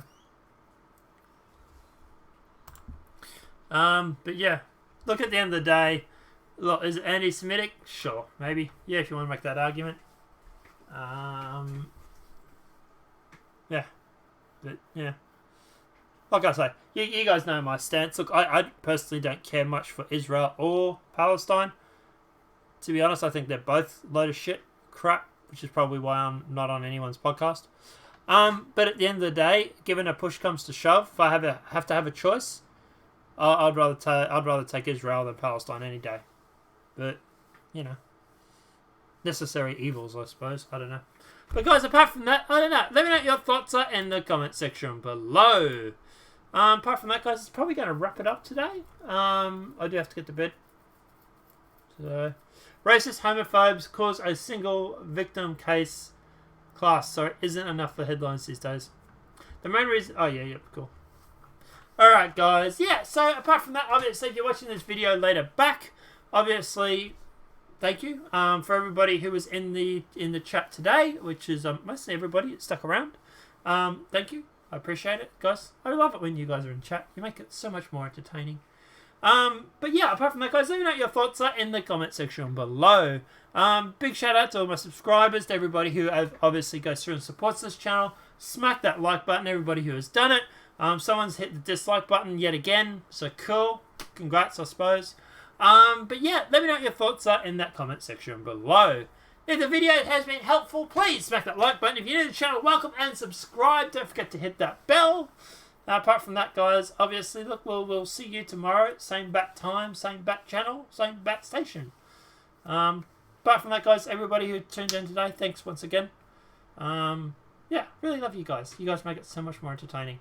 But apart from that, we will see you guys tomorrow. It's been fun hanging out. Thanks. See you, Eric, guys. See you guys later, folks, and we will see you tomorrow. No worries, man. Enjoy, guys.